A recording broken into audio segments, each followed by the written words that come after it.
Сәлем. Сәлем. Сәлем. Сәлем. Сәлеметсіз бе? Менің атым Олеся Сергеевна. Менің атым Ислам. Менің атым Виктория. Менің атым Арсен. Менің атым Хеда. Менің аты Исмаил. Менің ана тілім поляк. Орыс тілі. Татар тілі. Шешен тілі. Бізде ана тілі күрд. Мен украинша судай сөйлеймін.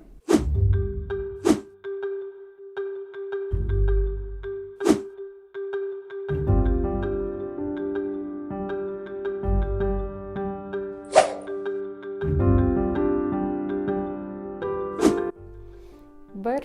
Что я говорю? یک، دو، سه، چهار، پنج، شش، هفت، هشت، نه، ده.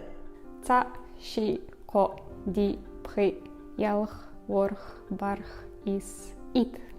Татарша 1, 2, 3, 4, 5, 6, 7, 8, 9, 10. 1, 2, 3, 4, 5, 6, 7, 8, 9, 10. 1, 2, 3, 4, 5, 6, 7, 8, 9, 10. Орысша біз 10-ға дейін 1, 2, 3, 4, 5, 6, 7, 8, 9, 10 деп санаймыз. Рожбаш. Поляк тілінде сәлемдескенде «День добрый» деп айтаймыз. Орысша амандасқан кезімізде біз «Здравствуйте» дейміз. Жалпы татар тілінде сәлемдесу, рахмет айту, алғыс білдіру және де қоштасудың өте көп түрлері бар. Сәлемдесудің түрлері күнделікті өмірде қолданылатын ол исәнмісіз, саумысыз.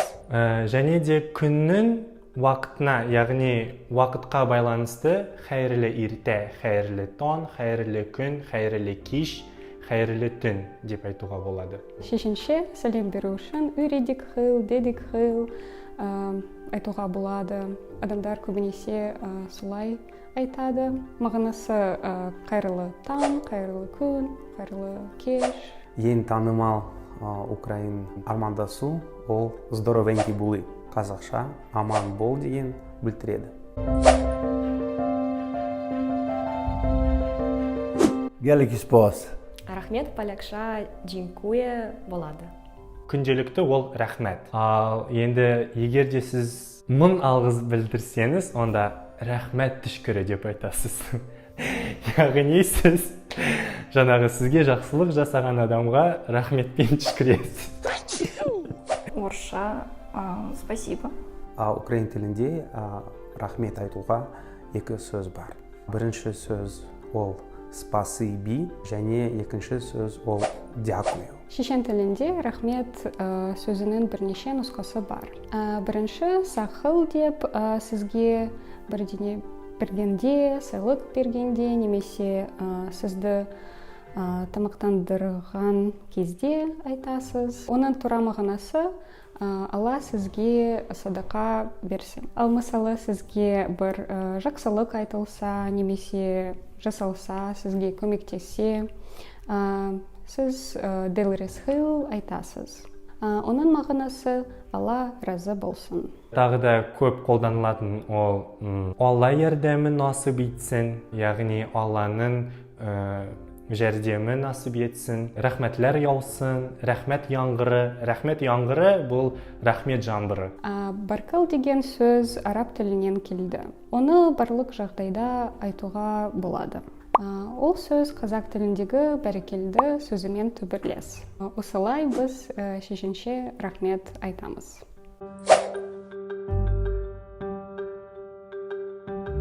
Дабош. Қоштасқанда до видзения немесе до забачения дейміз. Қоштасудың да түрлері өте көп. Бұл жерде formal, informal деп айтуға болады ағылшынша. Егер де жасы үлкен кісі болса, сау болыңыз, хуш шығыз деп айтуға болады. Егер де ол сіздің жасыңыздағы кісі болса, онда хуш, сау бол деп айтуға болады. Ең танымал сөз до зустрічі. Қазақша ол кездескенше. Қоштасқан кезімізде біз до свидания дейміз. Татарлар қоштасқанда өте ұзақ қоштасады. Қоштасқанда олар өмірде болған оқиғаларын бәрін есіне түсіріп, ең соңғы нүкте қоятын фраза ол исәнлікте, саулықта көрішербіз.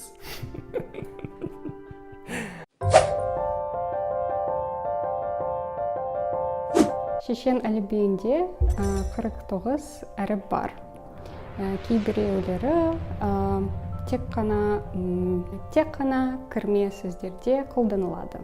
Араб сөздеріндегі ф дыбысы п-ге ауысады. Мысалы, Фатима есімі Бейтмат болады. Сол жері қазақ тіліне ұқсас. Орыс тілінде септеген кезінде, мысалы, жан и жансыз нәрселер олай әртүрлі болып септеледі. Мысалы, жансыз зат болса, винительный падеж бойынша, я вижу дом. Вы не можете сказать, я вижу мальчик, потому что это уже одушевленный предмет. Ол себебі тірі. Ал егер өлі болса, оны біз уже септей аламыз. Себебі орыс тілінде септеген кезінде олар бөлінеді. Жанды, жансыз зат болып. Ағылшын және қазақ тілінде ондай септіктер жоқ. Олар бөлінбейді. Өлі немесе тірі деп. Татар қазақ тілдері негізінде өте қатты ұқсас, себебі екеуі де түркі тілдес халықтарының ішінде қыпшақ тобында жатады. Поляк тілінде 3 Z бар. Мысалы, Z, Ж және Ж. Және 2 L бар. Мысалы, жай L және L. Олардан шатасуға болмайды. Bir tilini dialekter көп. Dialekti mesela айтамыз Sorani, Gorani, Zazaki. Sorani, Gorani, Kurmanji. Sorani, Gorani, Zazaki и Kurmanji. 4. Сосын біз Қазақстанда бізді диалекті Күрди. Змони Күрди. Украин тілі славян тілі. Бірақ сонда да қазақ тіліне ұқсас жерлер бар. Мысалы, қалай естілсе, солай жазылады. Мысалы, сөз суд орысша да, украинша да бірдей жазылады. Молоко. Бірақ украинша осы сөз молоко болады, ал орысша молоко. Яғни о болады. Қазақ және татар тілінің айырмашылығы, қазақ тілінде біз барамыз, татар тілінде біз барабыз. Яғни м және б әріптері ауысады. Осындай айырмашылықтар өте көп. Б және м әріпі, и және е әріпі. Мысалы, татарша ет, ол ит. Яғни, егерде бәліш етпен болса, татарша ол итлі бәліш. Бірақ ит татарша хайуан, жануар, ит бола. Сондықтан біздің кейбір туысқандарымыз Қазақстанға келгенде, жаңағы базарға барғанда, мысалы бізде ет деген жазу болғанда, олар бәй, астафыролла, сіздерде итні ашамани. Сонда олар біз мұнда Қазақстанда итті жейміз деп ойлайды. Ал қазақтар, татарларды ет болғандықтан кейде осындай түсініспеушілік болады. Ö және Ö әріптері. Мысалы, қазақша көз болса, татарша көз. Күту. Күт мені, күт мені. Мені күт. Орыс тілінде ең басы ережесі ол ударениялар болып есептеледі. Себебі оны дұрыс қоймаса, сөздің мағынасы өзгеріп кетеді. Bir tili, Farsi tili başı o çocuk razница var, но бірақ одинаково başı. Ya ұқсайды. Және де татар тілінде егерде а әрпінің алдында қатан дауыссыз дыбыс болса, онда сол қатан дауыссыз дыбыс пен аның арасында кішкентай ғана о әріпі болады. Ол жазылмайды, бірақ сөйлегенде ол дыбыс секілді дыбыспен білдіріледі. Мысалы, қазақша қасық болса, татарша қошық. Татарстан, татарлар. Біз өзімізді татарлар деп айтмаймыз, біз өзімізді татарлар деп айтамыз. Украин тілінде түркі сөздер көп. Қауын, қарбыз, украинша кавун, гарбуз болады. Поляк тілінде ең ұзын сөз бұл Константинополитан шиковянечка. Оның мағынасы Константинопольде тұратын адам.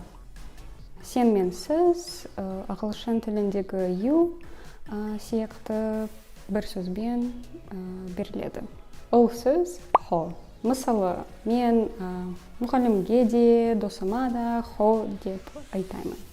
Негізінде татарлар сөйлегенде эмоцияға өте қатты берілетін халық. Мысалы, қазақ тілінде секілді шулаймыни? Ол таңғалғанда, біреу жаңағындай жаңалық айтқанда, өзіңіздің эмоцияңызды, таңғалғаныңызды шулаймыни деп білдіреді.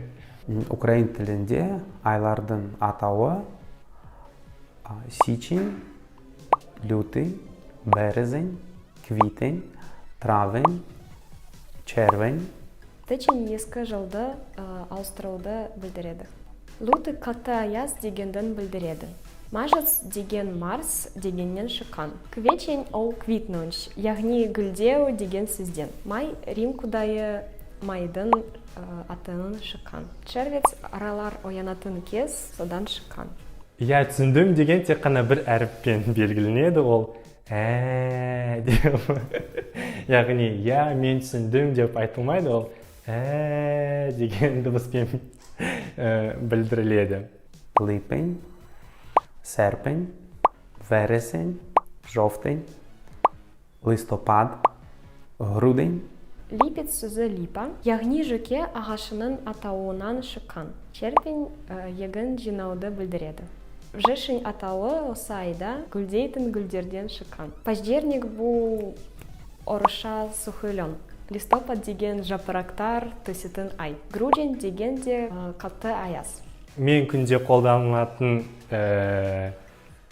сөз ол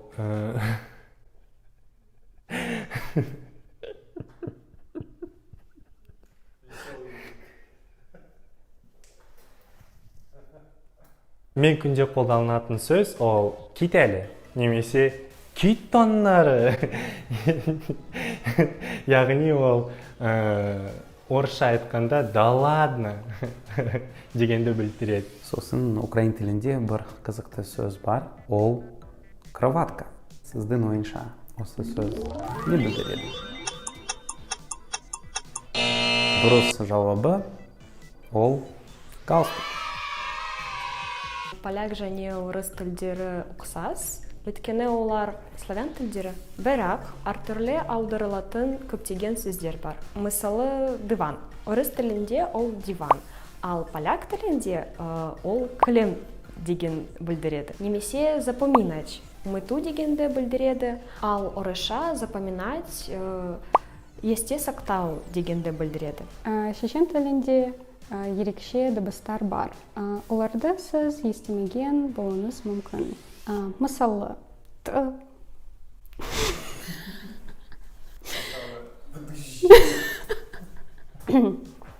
Мысалы, т, ц, ч, п. Олар жай п, ц, ч дыбыстарынан бөлек. Татар тілінде иш деген жалғау қолданылады. Мысалы, мен кеше кибітке бардым иш. Бұл иш орысша айтқанда ж дегенді білдіреді. Бардым ғой. Бардым екі нұсқасы бар, иш немесе бит. Бұл жерде бұл қай контекстте қолданылады? Мысалы, мен кеше кибітке бардым иш. Бұл жерде кішкене өзінің наразылығыңды білдіресің. Яғни кішкене мен кеше бардым, бүгін сен бар. Ал мен кеше бардым ғой деген, мен кеше кибітке бардым бит. Яғни бұл жерде иш кішкене эмоционалды күрделі. Кішкене күрделі болып келеді. Мысалы, нәрсе ішлерге, менің қызым Лондонда оқыды биш. Оқыды иш, оқыды.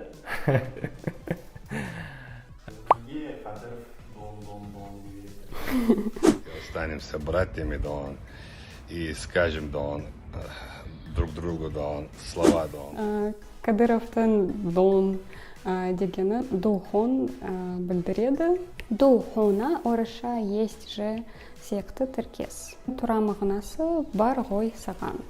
Тықын, арақ, дон, Чоғиу-хиудон. Яғни бүгін далада өте ыстық. Бар ғой. Мой кофе ма, мое кофе ма, сіз қалай айтасыз? Мое кофе деймін. ойбай ма бізде ойбай жоқ біз айтамыз ой ана или ойбой көтей ой ходай Жоқ, маған негізі ең қиналған ол септиктерден қиналамын. Септиктер бізде де бар, мысалы винительный падеж, дательный падеж дегендер. Бірақ мен оларды қалай қолданатынын білмеймін. Онша түсінбедім да қазақ тілінде. Бірақ мектеп кезінде оны қалай айтайын, рефлекс бойынша жауап беретін едім и барлығы дұрыс болатын еді. Мен үшін ең қиын нәрсе жалғаулар.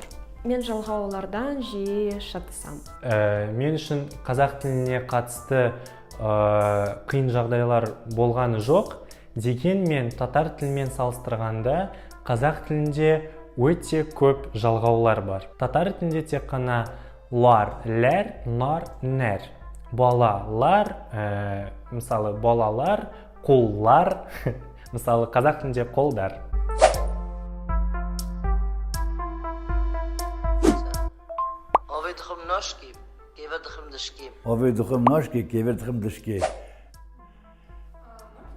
Мен сіздерге Сергей Есенин өлең оқып берейін.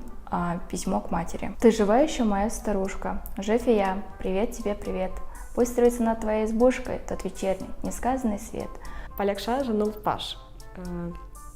Chrząszcz brzmi w ścinie, w szczebrzeszynie, w szczękach chrząszcza szczęści miąższ, szczypawka czka w Szczecinie, chrząszcza szczudłem przechścił wąż. Пишет мне, что ты, тая тревогу, загрустила шибко обо мне, что ты часто ходишь на дорогу в старомодном бедном шушуне. Strząsa skrzydła z żu, a ćmiel w puszczy, tuż przy pszczynie, straszny wszczyna szum. Қазақстан менің жаным. Алла шүкірға тихо қазақша сөйлейміз жай. Иншалла. Алла шүкірға уже тихо уже осваиваюсь. Көп. Менің көп друзья бар, қазақ жігіт бар, көп менің бауырым бар. Қазақша ол мағамызды айтамыз, телефон звонит, маған орысте сөйлеме, қазақша сөйлей. Чтобы я буду изучать казахский язык. Болды, рахмет. Сіздің ойыңызша осы ән қай елден шыққан?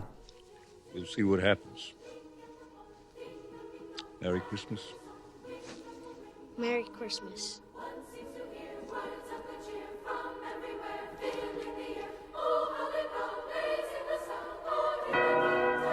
Ол қазір Америкада өте танымал. Оның аты Америкада Carol of the Bells. Ол Украинадан шыққан. Бұл Щедрик деген халық әні.